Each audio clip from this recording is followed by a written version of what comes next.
అక్కడమ్మ ఇక్కడబ్బాయి సినిమాతో తెలుగు తెరకు పరిచయమైన పవన్ కళ్యాణ్ గారు ఆ తర్వాత సినిమా కెరీర్ పరంగా కూడా మంచి బ్లాక్ బస్టర్ హిట్స్ అన్నీ కూడా తన ఖాతాలో వేసుకున్నట్లుగా తెలుస్తోంది. తొలి ప్రేమ కానీ, ఖుషి కానీ, తమ్ముడు కానీ, బద్రి కానీ యూత్ బాగా ఆకట్టుకున్నటువంటి మూవీస్ అని చెప్పొచ్చు. ఇక ఆ తర్వాత వచ్చినటువంటి అన్నవరం కానీ, కొమరంపులి కానీ ఫ్యామిలీ ఆడియన్స్ని బాగా దగ్గర చేసింది. ఇక 2012లో వచ్చినటువంటి గబ్బర్ సింగ్ సినిమాతో మాస్ ప్రేక్షకుల్ని ఆకట్టుకున్నారు పవన్ కళ్యాణ్ గారు.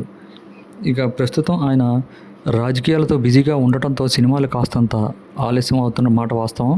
ఇక పవన్ ఫ్యాన్స్ కూడా బాగా నిరాశ చెందిన మాట కూడా వాస్తవమే. ఇక ప్రస్తుతం ఆయన చేస్తున్నటువంటి మరొక సెన్సేషనల్ మూవీ హరిహర వీరమల్లు. ఈ సినిమా స్టార్ట్ చేసి దాదాపుగా 2 years అయితే కంప్లీట్ చేసుకుంటోంది. ఇక పవన్ ఫ్యాన్స్లో కూడా తీవ్ర నిరాశ చెందుతున్నట్లుగా తెలుస్తోంది. ఇక ఈ మూవీ రిలీజ్ డేట్ అయితే ప్రకటించడం జరిగింది. టీం అయితే వచ్చే సంవత్సరం మార్చి 28వ తారీఖున ప్రపంచవ్యాప్తంగా రిలీజ్ చేయడానికి సన్నాహాలు అయితే చేస్తున్నారట మేకర్స్. అదే రోజు అన్స్టాపబుల్ ఫోర్స్ అలాగే అన్బ్రేకబుల్ స్పిరిట్ ఈ 2 సినిమాలు కూడా 28నే మార్చిని విడుదల కాబోతున్నట్లుగా తెలుస్తోంది. దీనిపై పవన్ ఫ్యాన్స్ కూడా ఆనందం వ్యక్తం చేస్తున్నారు. పవన్ కళ్యాణ్ గారు రాజకీయాలు బిజీగా ఉండటంతో ఈ సినిమా చిత్రీకరణ కూడా వాయిదా పడుతూ వస్తుంది. తన సన్నివేశాలను అయితే పూర్తి చేసేందుకు తాజాగా ఆయన అంగీకరించడంతో షూటింగ్ కూడా శరవేగంగా జరుగుతోంది. 2 భాగాలుగా రానున్నటువంటి ఈ మూవీ తొలి భాగం Harihara Veeramallu part 1 squad versus spirit పేరుతో విడుదల కానుంది.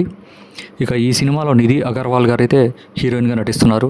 బాబీ డియల్ గారు ఒక ప్రత్యేకమైనటువంటి పాత్ర పోషిస్తున్నారు. ఈ చిత్రానికి ఎంఎం కీరవాణి గారు స్వరాలు అందిస్తున్నారు.